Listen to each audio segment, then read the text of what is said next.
action bi ci wàllu chronique yi nga xamante ni dañ moo ko daan def tous les jeudis lundi ak jeudi ensuite mu de nekk léegi tous les lundis Abdou Diop boobu moo teew fii kon ci plateau bi ñu fas yéene ànd waxtaan ne li nga xamante ni mooy mbiru jàngoro ji waaye itam dinañ ci jokkook suñuy naataangoo yi ñi nga xamante ni ñooy lay Famanta Ajuma Mbagnick Ousmane Ba ak ñeneen incha allah ci télétravail bi su ko defee sëñ Abdou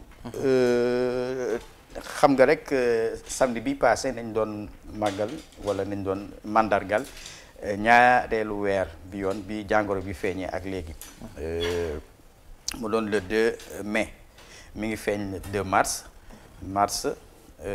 avril mai kon am na 2 mois ñu gis ni kon jawriñ yi génn nañu wax nañu li nga xamante ni moom moo di feebar bi fi mu toll waaye ñu gis nag ni mbir mi dafa gën a yokk waaw cas positif yi dafay gën di bëri cas communautaire yi itam di gën a tas ci réew mi et loolu nag aussi yow ban jàngat nga ci am par rapport ak li ci am tey jii li ci dolleeku muy faatu go nga xamante ni kenn faatu na ko ci dolleeku ci juróom-ñeenti ñu jot a faatu ñu toll ci fukk alors nag te xam ngeen ni ci diggante bi itam état d'urgence bi président Macky Sall da ko yokkaat ba benn weer nga tëpp le 30 juin loolu lépp nag te xam nga ni njàng mi itam ñi ngi ko doon jàpp le 4 mai waaye gis nga njàng mi dañ ko yóbbu ba le 2 juin diggante 2 ak le 14 nañu xool enseignement supérieur bi waaye nii muy doxee nii kenn ñaanu ko mel na ni daal fi mu toll daal war nañ gën a fagaru waaw naam ñëpp ñi ngi cax waaye ñu gën a góorgóorlu. ok jërëjëf Moussa laaj bi nga laaj am na solo trop dañuy def rek benn rappel bu ndaw rappel historique. di fàttaliku. Chine ba mu dooree.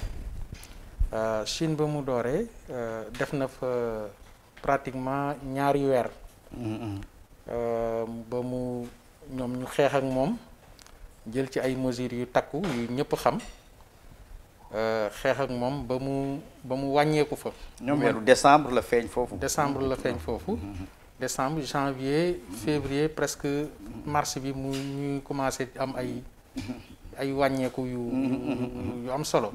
effectivement voilà léegi nag kon def na fa ñaari weer. yàq fa it lu bari rey fa doomu aadama yu bari. nee nañu seen bilan bi sax ñu siwal. ëpp na ko c'est mitigé voilà. waaw xam nga en matière de gestion d'État duñu wax lépp. des fois il faut que ñu am lu ñuy nëbb xëy na peut-être c'est des problèmes de stratégie wala affaire yu demee noonu loolu État noonu lay doxee saa su nekk. État jamais. au plus grand jamais mu wax la les résultats. concret tout le temps am na daal lu muy nëbb problème stratégie la nag état moo demee noonu. voilà léegi Chine bi mu jógee Chine ci la commencé law ci àdduna dem Europe dugg fa ak lim fa def ñëpp xam ko rey fa ay junni nit rey fa lu bëree bëri. Italie il y a presque ay 3000 4000 morts waaw fit naa leen lool sax.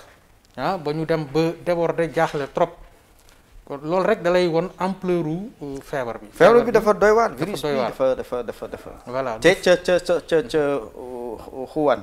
Wuhan. waaw foofu la Wuhan jógee ba mu tàmbalee ba fi mu jaar yëpp daanaka ravage la fa def waaw jaar Europe tabbi Amérique gis nga la mu fa def daanaka sax dem nañ ba ëppale Italie moo nekk épicentre feebar ëppale Italie te ñooñu Moussa c'est des pays développés seen système sanitaire vraiment c'est high level la niveau bu mag la ñëpp xam nañ ko waaw loo koy firndeel rek mooy sunu kilifa yi nga xam ni fii lañ newoon ñoo doon gérer dëkk bi ku ci feebar yenn feebar yu xaw a doy ay fa kay dem voilà loolu day wane ne rek xëy na peut-être y a un plus en matière sanitaire que par rapport ak nos pays les pays africains. te avec tout Voilà. ça ak Amérique googu mu dem mais ak seen système sanitaire na mu baaxee performant yu yëpp terewul mbir mi song na leen daan leen non daf leen daan ba ñu déborder parce que feebar bi li ci gën a garaaw mooy dafa bett àdduna. bettu àdduna xam nga li wolof di wax naan lu la bett mën la dafa bett parce que kenn yaakaar woon d'ailleurs bi muy tàmbali ci Chine kenn yaakaarul woon na sax dina law ba te boobu àdduna waaw te boobu sax Abdou parce que boobu bu ko gars yi njorto woon xëy na dinañ jël dëgg waaw mais dañ foogoon ne fa lay yem rek épidémie fa lay yem quoi waaw te loolu la wolof di wax ay du yem ci bopp borom mais loolu yëpp liñ ci mën a jàngat mooy que ni tout le temps liñ ci mën a jàngat mooy que ni état yi war nañu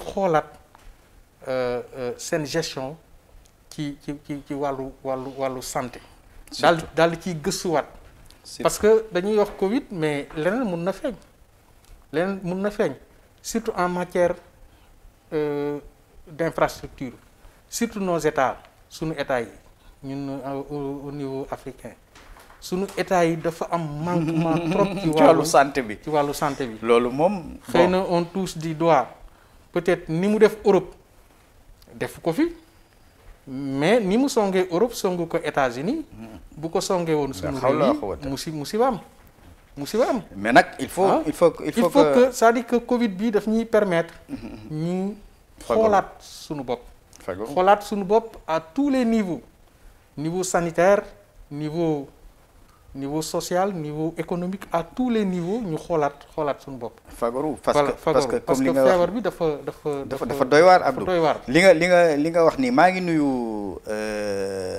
Red Chef soxna Aram Diagne Ndoye maa ngi koy nuyu bu baax di ko ziar xam tey jii sax moo waroon toog fi wante itam ñu nangu ko rek ñu ngi koy nuyu bu baax a baax di ko ziara ak xale yeeg ñoom ñëpp njaboot gi.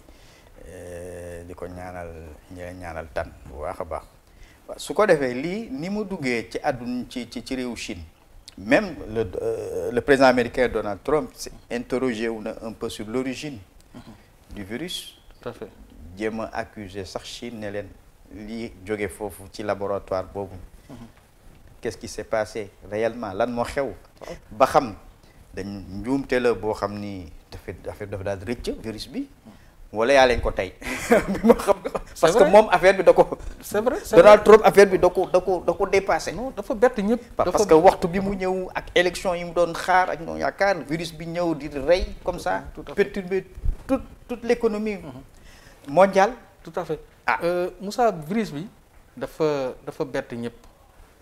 dafa bett ñëpp ba loolu moo tax aussi il faut que ñu ravager il faut mu ravager. il faut aussi ñu interroger wu sur ses origines waaw xawaan fa mu jógee parce que virus bi d'accord ba léegi mënuñu ne leen ne lii moo koy peut-être amoon na fa avant 2003 mais bii moom dafa pandémie la ne pandémie dafa doy parce que même bu fa amoon ca dëkk ba la yem su fa reyee ca dëkk ba la yem mais kii adduna bi yëpp la faat boobu épidémie la daan doon épidémie la daan maanaam day gox bi mu génn rek fa lay yem ñu négocier ak moom xool gëstu def ko ba faj ko mu yem fa mais bii dafa dem ba laal ñëpp moo tax bon même ce matin sax maa ngi dégg ba léegi bon américains yi ak xam nga ak chinois yi seen relation rataxul trop. y a une guerre commerciale parce que y a une guerre commerciale y a une guerre de puissance. fi mu ne nii ku nekk da ngay xëccu parce que Chine léegi maintenant kenn nattableetul ne c'est une grande puissance dem na sax bañ naan est-ce que actuellement nii dabul États-Unis voilà léegi wala mu raw ko. léegi ci loolu lañ nekk xëy na yooyu nag ay bon affaire état la. c'est la géopolitique c'est la géopolitique. yéen ñii di def chronique sur la géopolitique. yaa nga ko def donc da nga lay jox un peu le côté.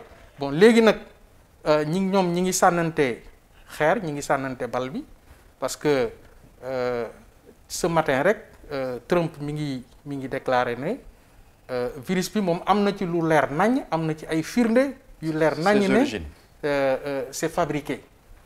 voilà. Ah bon? Alors, oui, il a confirmé ce matin il a confirmé maintenant bon moom moo wax rek ñun dañ ciy jàngat léegi nag c'est à vérifier c'est à vérifier. Chine aussi bu ko waxee de c'est. oui Chine aussi am na lu ci ne. mais Chine aussi mi ngi bañ léegi nag xëy na peut-être l'avenir nous.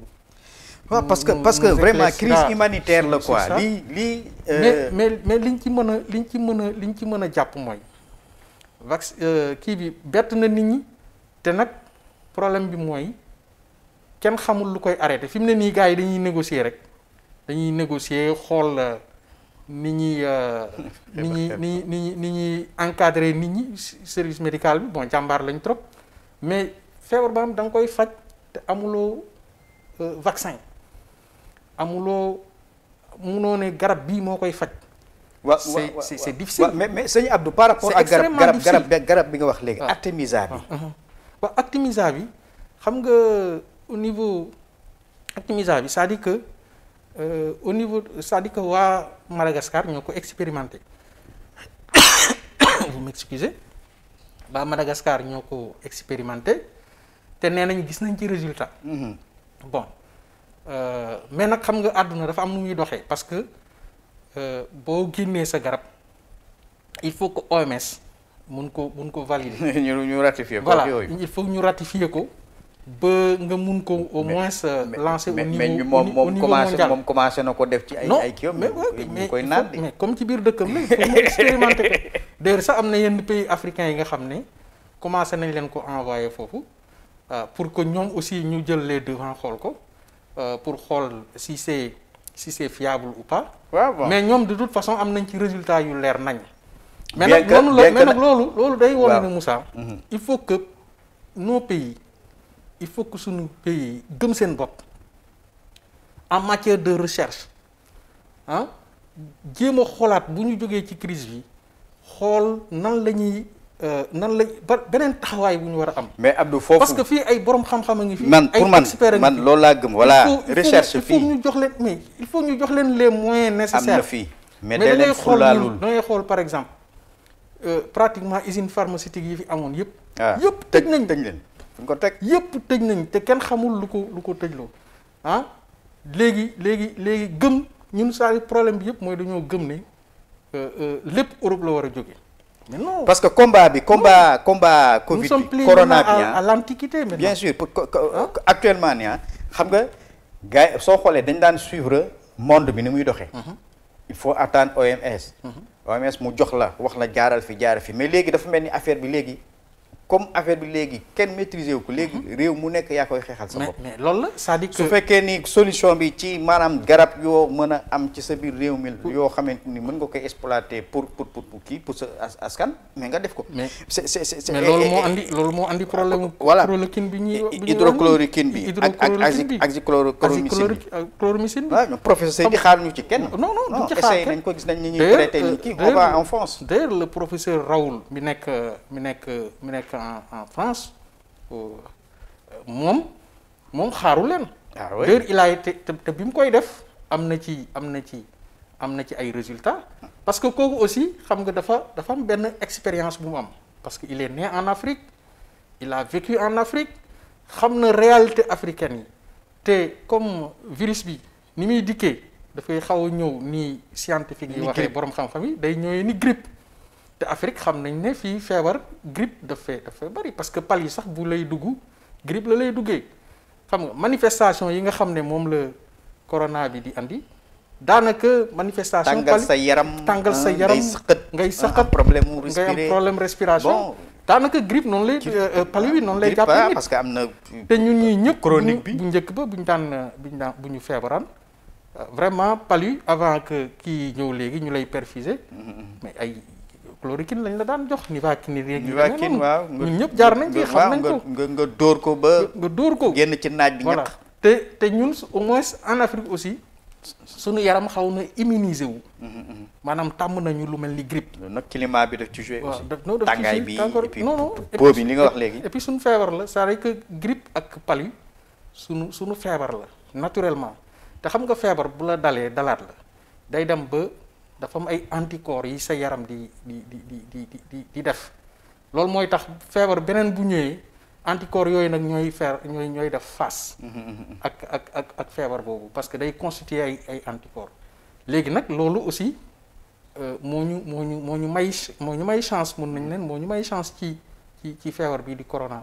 ba bu la dalee xëy na peut-être di nga am benn résistance ba nga xam ni balaa mu lay faagaagal bu ñu la yóbbee hôpital bu ñu la toppatoo rek mun nga cee génn voilà mais nag par rapport à ça aussi artémisa bi problème âge bi aussi daf ciy am problème âge waaw parce que ñi gën a nekk mag soo dee Europe par exemple ñi am ay 80 ans et cetera ñooñu la gën a sonnal mais dégg naa ci kii professeur Seydi mu wax également que ñi faatu en général boo ko xoolee du yoruñu corona kese dafa développé beneen feebar itam boo xam dafa nekk ci ñoom. loolu aussi hypertension diabète bu avancé yu demee noonu. tout à fait loolu aussi lu mat a xam la. loolu aussi lu mat a xam la la c'est-à-dire que koy expliquer la ma. c'est-à-dire que feebar bi en tant que tel bu la dalee nii rek. te fekkul ci yow dara. mun nga ci génn mun na la bañ a sonal. boo gisee ñenn ñi nga xam ne da leen di dal rek ñu yóbbu leen. réanimation. sol leen ay. kiiwu respiratoire pour ay respirateurs yi c'est parce que dafay fekk ci ñoom leneen voilà néewal leen doole nag c'est-à-dire que feebar bi def am na doole ga nga xam ne bu fekkee ci yow leneen aussi dafay gaaw a faagaagal surtout nag ci mag ñi xam na mag moom daanaka wóorul waaw am na yu bare bari 65 ans voilà kaw surtout waaw parce que gis nañ ñi am diabète avancé yenn ay feebar comme drépano ñi am yenn hypertension alors yooyu bu corona bi ñëwee yokk dolleeku ci alors mën na la mën na la sonal tout à fait mais artémisa bi kooku war nañ ko xool parce que il paraît que sax dañ koy bay fii waaw artémisa bi au Sénégal dañ koy bay fii parce que hier j'ai suivi une télé de la place ñu interviewé un vieux là bi nga xam ne mi ngi bay artémisa bi depuis 87 c'est ce qu'il a dit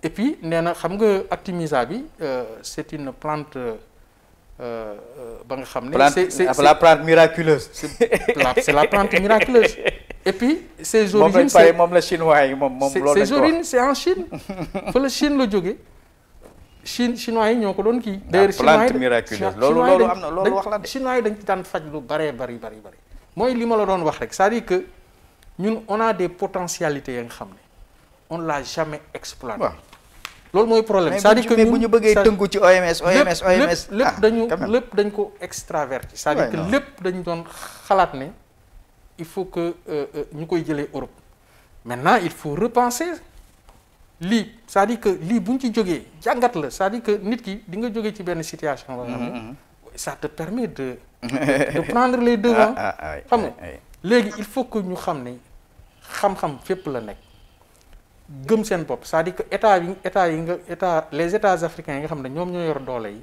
jël seen i doom dooleel leen en matière de recherche ñu jox ñu outiller leen def leen lépp lu ñu leen war a jox ñu jox leen ko mettre leen dans des conditions de réussite les exigences du monde sax sëñ Abdou exigence u àdduna bi tey wane na corona bi wane na léegi dëkk bu nekk il faut nga compter ci sa dëkk pour développer sa réew ci santé ci éducation ci domaine bu nekk bañ a yaakaarate dara looy war a jël bitim réew loolu dafa am solo parce que lii dafa prouver ni lii corona bi jaar nii dafa prouver ni que ñun autosuffisance bi desoon na lu bëri mais dafa des Moussa dafa des xëy na nag wàllu dund ci wàllu wér-gu-yaram ak yu bëri xëy na peut-être corona bi comme ni ñuy wax rek tout n'est pas négatif moi bon lu ma wax la tout n'est pas négatif bien que nag baaxul mais tout n'est pas négatif c'est-à-dire que xëy na bu ñu fi jógee parce que yàlla aussi mooy defee ay mbiram noonu maanaam mun na andi lenn pour que soo fa jógee nga mun fa def jàngat pour mën a avancer